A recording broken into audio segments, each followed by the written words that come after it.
कहानी की शुरुआत अमेज़न के घने जंगलों के ऊपर उड़ते हुए एक प्लेन से होती है, जहां हमारी मेन कैरेक्टर जिसका नाम जस्टिन था, वह अपने दोस्तों के साथ शांति से बैठकर घर लौट रही थी कि तभी अचानक उनके प्लेन पर किसी अनजान चीज ने हमला कर दिया, जिससे प्लेन का कंट्रोल पूरी तरह बिगड़ गया और वह ऊंचाई से नीचे गिरने लगा। कुछ ही सेकंड में प्लेन सीधे अमेज़न के घने जंगलों से जा टकराया। भयानक टक्कर के साथ प्लेन का पिछला हिस्सा टूटकर अलग हो गया और एक लड़की तेजी से उड़कर बाहर जा गिरी। जैसे जैसे प्लेन नीचे पहुंचता गया, वैसे वैसे कई सारे लोग एक एक करके बाहर उड़ते चले गए। ये देखकर प्लेन के अंदर चीख पुकार मच गई। तभी अचानक प्लेन लड़खड़ाते हुए जंगल के बीचों बीच लैंड कर गया। हादसा इतना भयानक था कि टहनियां पायलट को चीरते हुए आर पार निकल गई। एक लड़की तो अपनी सीट पर ही मर चुकी थी। बाकी लोग डर के मारे तुरंत प्लेन से बाहर निकल आए, लेकिन मुसीबत यहीं खत्म नहीं हुई। जैसे ही वे लोग नीचे उतरे, तभी एक स्टूडेंट का सिर घूमते हुए पंखे की चपेट में आ गया। इस अफरा तफरी में उनका जीपीएस ट्रैकर भी कहीं खो गया, जिससे वे लोग अब जंगल के बिल्कुल बीचों बीच फंस गए। यहाँ मोबाइल फोन पूरी तरह बेकार थे, क्योंकि यहाँ कोई सिग्नल नहीं मिल रहा था। इस वजह से वे बाहर किसी को मदद का मैसेज भी नहीं भेज सकते थे। ऊपर से जिस स्पॉन्सर को इस इलाके की सबसे ज्यादा जानकारी थी, वह भी अब जंगल में पड़ी एक लाश बन चुका था। हालांकि असली खौफनाक कहानी तो अब शुरू होने वाली थी। अचानक हार्वे को जंगल की तरफ से अजीब सी आवाजें सुनाई दी। ध्यान से सुनने पर उसे एहसास हुआ कि ये आवाजें आसपास रहने वाले जनजातीय लोगों की थी। उसे लगा अगर वे लोग मदद कर दें तो सब नदी के रास्ते वापस कैंप तक पहुंच सकते हैं और वहां से उन्हें मदद मिल सकती है। लेकिन समस्या यह थी कि उन आदिवासियों को हिंदी का एक शब्द भी समझ नहीं आया। नतीजा यह हुआ कि उन्होंने उन पर सीधे हमला कर दिया।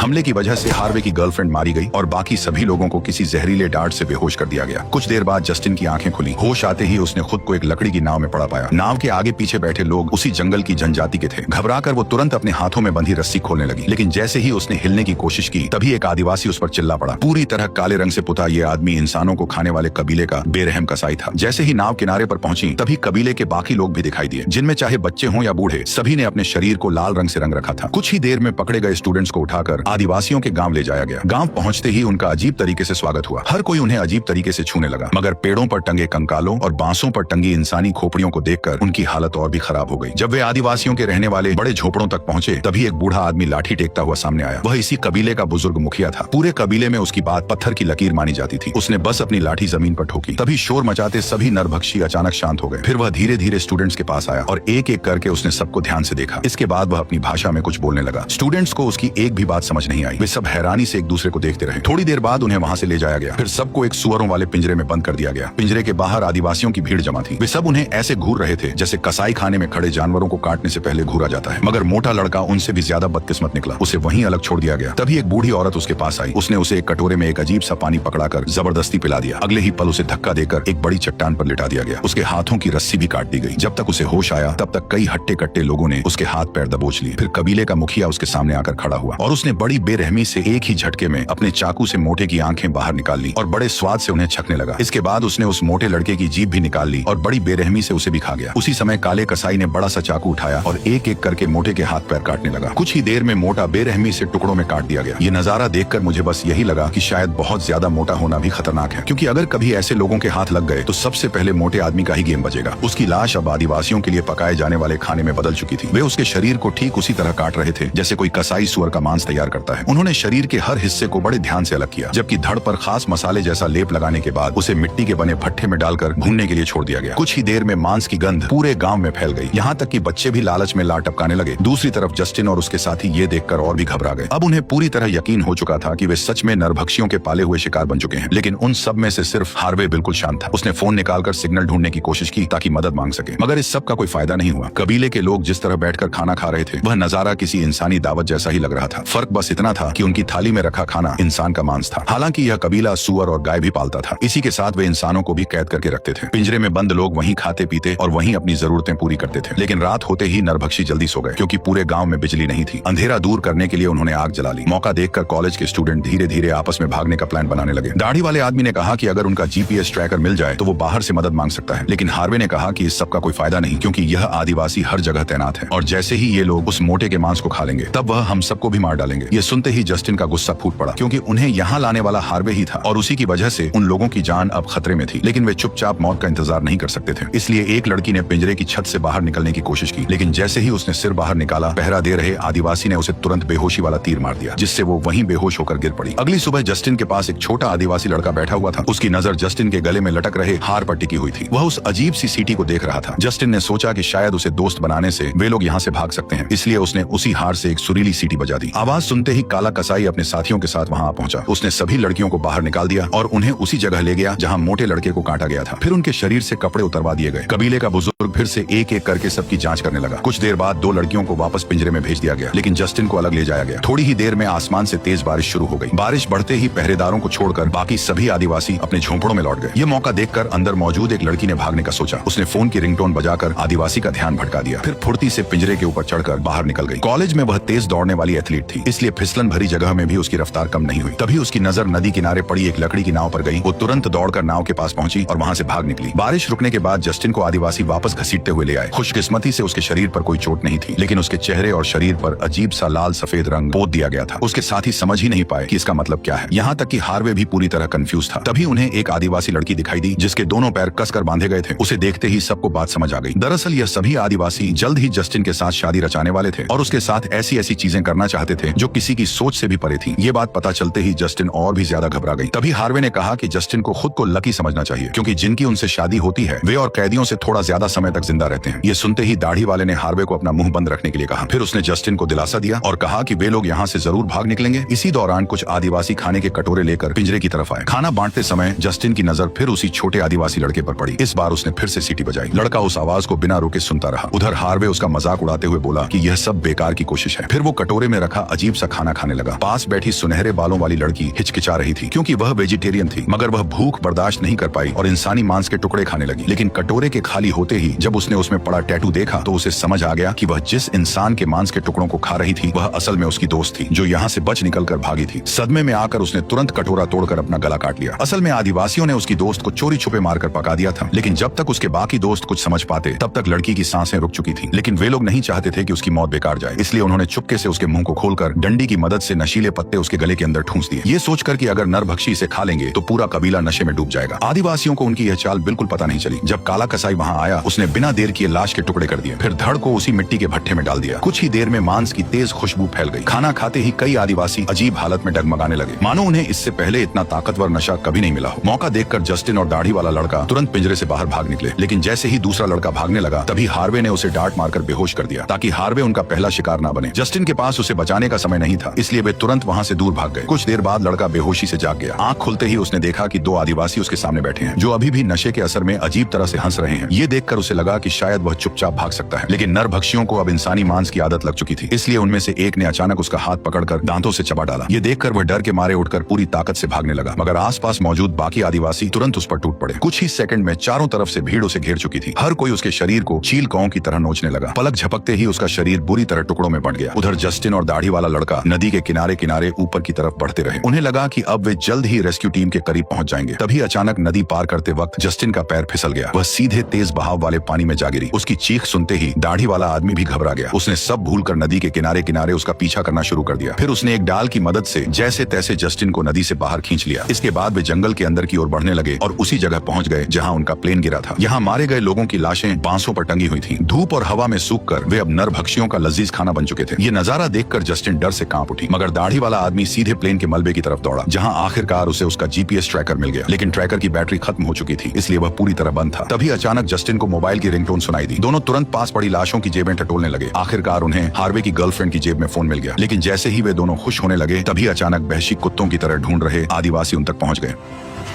इतनी मेहनत से भागने के बाद भी उन्हें फिर से पकड़ लिया गया। आदिवासी औरतें जस्टिन को शादी के लिए तैयार करने लगी, जबकि दाढ़ी वाले आदमी को एक लकड़ी के खंभे से कसकर बांध दिया गया। फिर काले कसाई ने उसे सबसे बेरहम सजा दी। यह सजा किसी जिंदा मौत से कम नहीं थी। उसने सबसे पहले उसके शरीर की सारी हड्डियां तोड़ दी, फिर उसके पूरे शरीर पर हरे रंग की चिपचिपी मिट्टी लगा दी। उस मिट्टी की मीठी गंध ने आसपास की चींटियों को उसकी ओर खींच लिया। कुछ ही देर में सैकड़ों चींटियां खंभे पर चढ़कर उसके शरीर पर फैल गईं। वे उसकी चमड़ी को बेरहमी से काटने लगी। दर्द से वह लगातार चीखता रहा। उधर जस्टिन को शादी के लिए तैयार कर दिया गया। तभी कबीले का बुजुर्ग हाथ में छोटा सा चाकू लेकर उसके सामने आया। वो रस्में शुरू करने ही वाला था कि तभी अचानक बाहर से आदिवासियों की जोरदार चीख सुनाई दी। ये आवाज सुनते ही बुजुर्ग ने तुरंत रस्म रोक दी। उसी समय एक आदिवासी दौड़ता हुआ आया। उसके हाथ में किसी इंसान का कटा हुआ सिर था। असल में जंगल में रेस्क्यू टीम पहुंच चुकी थी। इसका मतलब नरभक्षियों के लिए नया शिकार खुद चलकर आ गया था। यह खबर मिलते ही कबीले के मुखिया ने तुरंत शिकार पर निकलने का हुक्म दिया। कुछ ही देर में पूरा गांव खाली हो गया। वहां सिर्फ कुछ बच्चे और औरतें बची थी। इन्हीं में वह छोटा आदिवासी लड़का भी था जिसने जस्टिन से सीटी सुनी थी। मौका देखकर उसी लड़के ने जस्टिन को चुपचाप आजाद कर दिया। भागते समय जस्टिन दाढ़ी वाले आदमी को भी छुड़ाने की कोशिश करने लगी, लेकिन आदमी ने उसे रोककर तुरंत फोन लेकर यहाँ से भागने को कहा। पर जस्टिन उसे छोड़कर नहीं जाना चाहती थी। तभी अचानक उस आदिवासी बच्चे ने आदमी को बेहोश किया और अगले ही पल उसका गला काट दिया। इस तरह उसकी एक दर्दनाक मौत हो गई। जस्टिन यह सब देखकर टूट गई, पर फिर भी उसके यहाँ रुकने का कोई मतलब नहीं था। जैसे ही वह भागने लगी, पिंजरे में बंद हार्वे ने उसे अपने साथ ले चलने को कहा, लेकिन जस्टिन उस धोखेबाज को वहीं छोड़कर आगे बढ़ गई। छोटा आदिवासी लड़का उसे रास्ता दिखाते हुए कबीले से काफी दूर ले आया। उसकी मदद से जस्टिन जल्द ही जंगल से बाहर निकलने वाली थी, पर जाने से पहले उसने अपना छोटा सा सीटी वाला हार उस बच्चे को तोहफे में दे दिया। लेकिन नदी पार करते वक्त कबीले के लोगों ने उसे देख लिया। इसी दौरान उन्हें वहाँ एक जैगुआर भी दिखाई दिया। कबीले के लोग इस जानवर को शुभ मानते थे। जब उन्होंने देखा कि जैगुआर ने जस्टिन पर हमला नहीं किया, तो उन्होंने जैगुआर का इशारा मानकर जस्टिन का पीछा नहीं किया। नदी के दूसरी तरफ पहुंचते ही जस्टिन को एक भयानक मुठभेड़ दिखाई दी। नरभक्षी और रेस्क्यू टीम आमने सामने लड़ रहे थे, लेकिन हथियारों के मामले में टीम कहीं ज्यादा ताकतवर थी। नतीजा यह हुआ कि आदिवासी भारी संख्या में मारे जाने लगे। जस्टिन गलती से इसी गोलीबारी के बीच पहुंच गई। मरे हुए आदिवासियों को देखकर उसके दिमाग में अचानक एक आइडिया आया। उसने तुरंत अपना फोन निकाल लिया और उन रेस्क्यू टीम के सामने पहुंच गई। उसने यकीन दिलाया कि वह इन आदिवासियों में से नहीं है, इसलिए कोई भी उस पर गोली न चलाए। मोबाइल हाथ में देखते ही कमांडर ने तुरंत उसे सिक्योरिटी टीम की ओर बुला लिया। आखिरकार सैनिकों ने आदिवासियों पर हमला रोक दिया, लेकिन हेलीकॉप्टर में चढ़ने से पहले एक आदमी ने उससे पूछा कि क्या कोई और भी जिंदा बचा है। तब जस्टिन ने हिचकिचाते हुए साफ साफ कह दिया कि केवल वही जिंदा बची है और बाकी सब मारे गए। इसके बाद उसे सुरक्षित उसके घर वापस भेज दिया गया। वही हार्वे हमेशा के लिए उसी नरभक्षी कबीले के बीच में छूट गया। जल्द ही जस्टिन की इस खतरनाक प्लेन क्रैश में बच निकलने की खबर पूरी दुनिया में फैल गई और रातों रात वो फेमस हो गई। लेकिन उसने कभी नहीं बताया कि उसके साथियों की मौत प्लेन क्रैश से नहीं बल्कि आदिवासियों की वजह से हुई थी। बल्कि उसने दुनिया को यही बताया कि अगर उन आदिवासियों की मदद नहीं मिलती तो वह प्लेन क्रैश के बाद अमेज़न के जंगल में मर चुकी होती। वो यह सब इसलिए कर रही थी ताकि आदिवासियों की पीढ़ी विलुप्त न हो जाए। इंटरव्यू के बाद जब जस्टिन सोने वाली थी, तभी उसे हार्वे की बहन का फोन आया। उसने बताया कि सैटेलाइट तस्वीरों में उसे एक आदमी दिखाई दिया है। उस आदमी का पूरा शरीर काले रंग से रंगा हुआ था और उसकी शक्ल हार्वे से मिलती जुलती थी। इसका मतलब साफ था कि हार्वे अब नरभक्षी कबीले का नया काला कसाई बन चुका है। और इसी सस्पेंस पर आकर यह शानदार मूवी खत्म हो गई।